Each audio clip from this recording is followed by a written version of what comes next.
Hello everyone, welcome to Chauhan institute. आज हम आ चुके हैं अपने एक नए टॉपिक के साथ, जो कि हमारा marginal productivity theory of distribution. देखो, फैक्टर प्राइसिंग की हमारी सबसे पहली थ्योरी और सबसे इंपॉर्टेंट थ्योरी है, तो इसको बहुत ध्यान से समझिएगा और साथ साथ नोट्स बनाते चलिएगा। नोट कर लेना हर एक पॉइंट, क्योंकि ये जो थ्योरी है हमारी एग्जाम पॉइंट ऑफ व्यू से बहुत इंपॉर्टेंट थ्योरी है। बहुत बार एग्जामिनर इसको पूछ लेते हैं एग्जाम्स में, है ना। तो चलिए स्टार्ट करते हैं हमारी marginal productivity theory of distribution से। सबसे पहले देखो, मैंने थ्योरी को इस वे में लिखा है कि आप एज इट इज़ इसको नोट कर लें अपनी नोटबुक में, ताकि आप एग्जाम में इसको एज इट इज़ लिख कर आएँ और इसको इसी वे में लर्न करना। मैंने लाइन वाइज सारे पॉइंट टू पॉइंट इसमें ऐड करती गई हूँ। तो अब हम स्टार्ट करते हैं अपनी marginal productivity theory of distribution. चलिए, दिस थ्योरी वॉज प्रोपाउंडेड इन 1826। सबसे पहले ये थ्योरी कब सर्च की गई थी? 1826 में, by German economist T.H. Von Thunen. जो हमारे जर्मन इकोनॉमिस्ट थे, उन्होंने इसको डिस्कवर किया था। कौन थे वो? T.H. Von Thunen. And it was further develop by Karl, Walras, Edgeworth, Clark etcetera. और फिर इस थ्योरी को डेवलप भी किया गया बाद में। किसके द्वारा? हमारे जो इकोनॉमिस्ट थे, कार्ल, वॉलरस, एजवर्थ और क्लर्क, और भी इकोनॉमिस्ट थे जिन्होंने इस थ्योरी को फर्दर डेवलप किया। ठीक है, तो ये आपने बता दिया। उसके बाद अब हम इस थ्योरी में क्या है वो बताते हैं। According to this theory, under perfect competition every factor of production gets a remuneration equal to its marginal productivity. इस थ्योरी के अंतर्गत जो परफेक्ट कंपटीशन है हमारा, every factor of production gets a remuneration equal to its marginal productivity. तो वो कह रहा है, जो फैक्टर है, फैक्टर कौन हो गया? रिम्यूनरेशन किसको देते हैं हम? लेबर को। तो यहाँ पे फैक्टर कौन हुआ? हमारा लेबर। तो वो कह रहा है कि every factor of production gets a remuneration. हर फैक्टर ऑफ प्रोडक्शन को जो रिम्यूनरेशन मिलना चाहिए वो उसकी मार्जिनल प्रोडक्टिविटी के अकॉर्डिंग मिलना चाहिए। यानी कि जितनी वो मार्जिनल प्रोडक्टिविटी दे रहा है उसको उतनी ही वेजेस मिलने चाहिए, राइट। तो ये वाली थ्योरी किस पर बेस्ड है? हमारी लेबर पर बेस्ड है, राइट। इतना तो आपको समझ आ ही क्या होगा कि जो हम रिम्यूनरेशन है वो हम लेबर को ही देते हैं। लेबर ही एक ऐसा फैक्टर ऑफ प्रोडक्शन है। कौन कौन से फैक्टर ऑफ प्रोडक्शन बताए थे मैंने आपको? Land, labour, capital, entrepreneur. तो उनमें से जो लेबर है वो एकमात्र ऐसा फैक्टर ऑफ प्रोडक्शन है जिसको रिम्यूनरेशन देता है। क्या आप लैंड को रिम्यूनरेशन दे सकते हैं? नहीं। क्या आप एंटरप्रेन्योर को रिम्यूनरेशन दे सकते हैं? नहीं। एंटरप्रेन्योर को तो सैलरी मिलती है। तो हम रिम्यूनरेशन और वेजेस किसको देते हैं? लेबर को देते हैं।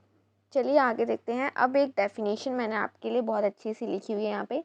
The marginal productivity theory contents that in equilibrium each productive agent will be rewarded in accordance with its marginal productivity.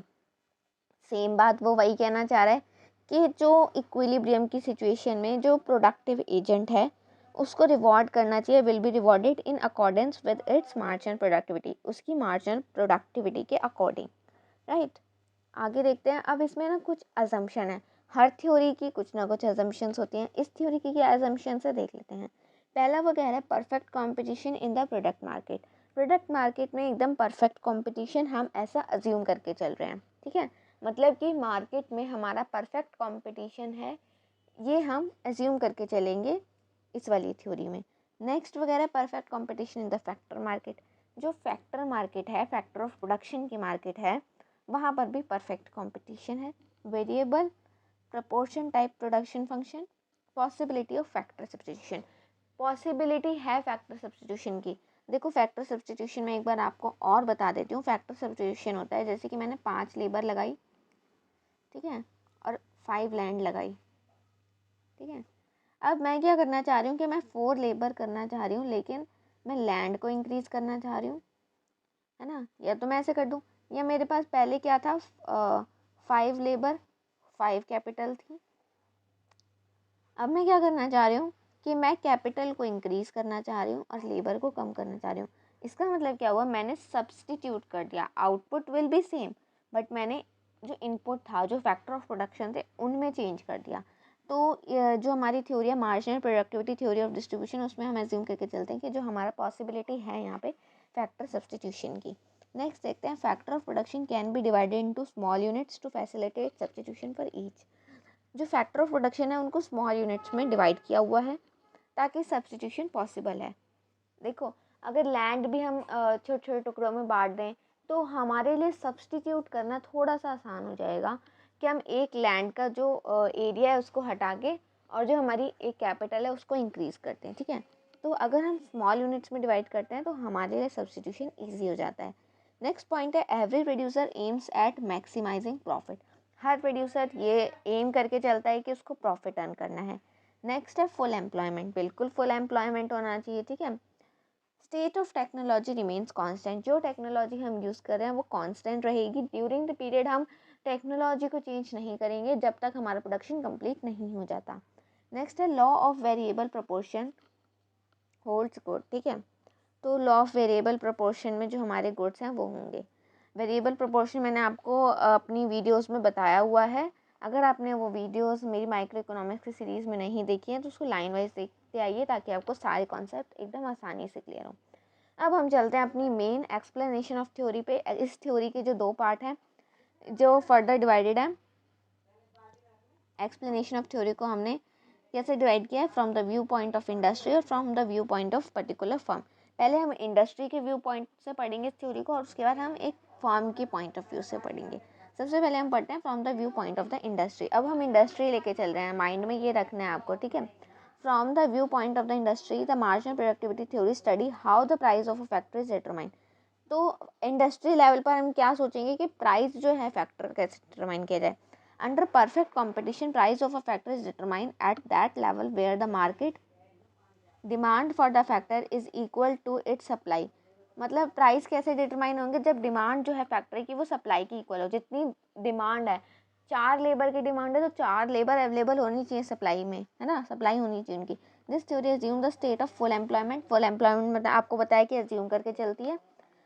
And the supply of factor remain same, और सप्लाई ऑफ फैक्टर चेंज नहीं होगी। Demand में change हो सकता है लेकिन supply तो बिल्कुल कांस्टेंट रहेगी।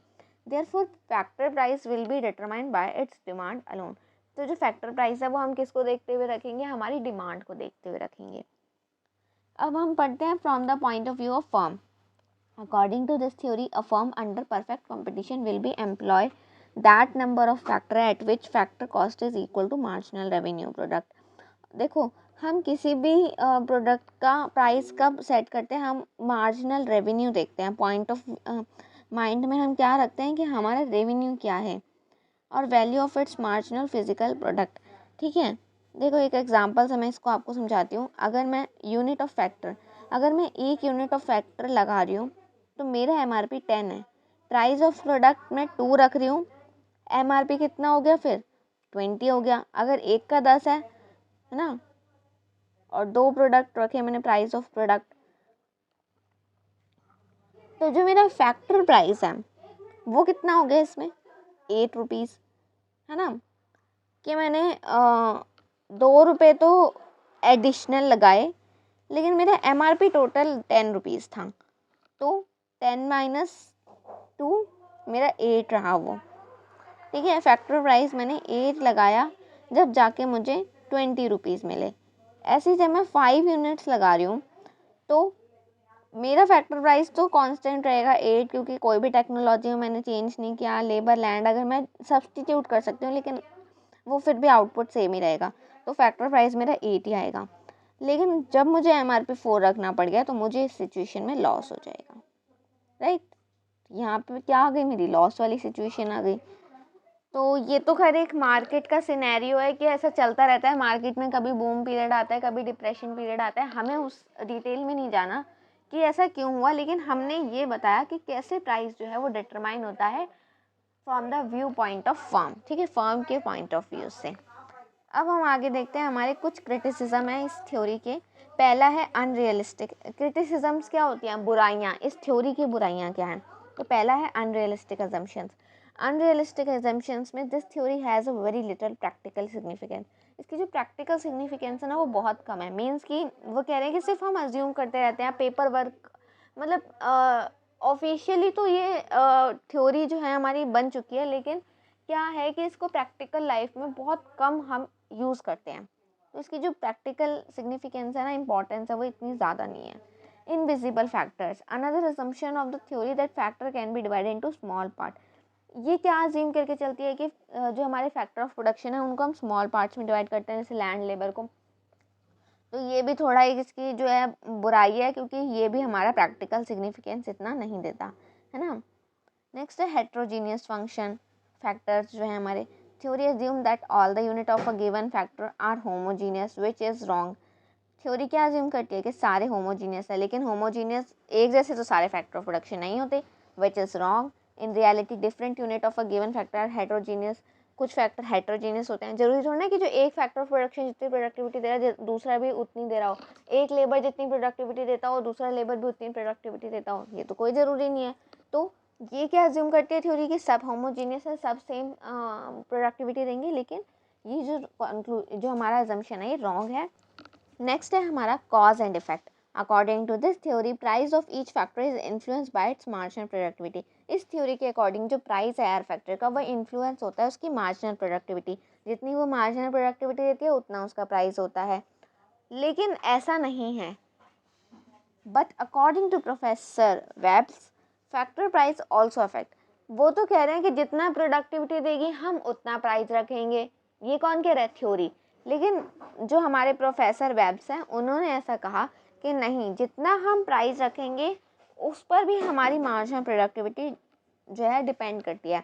Bye paying higher price to a factor its efficiency can be enhance. अगर हम लेबर को अच्छे वेजेस देंगे तो उसकी एफिशिएंसी ऑटोमेटिकली इंक्रीज हो जाएगी।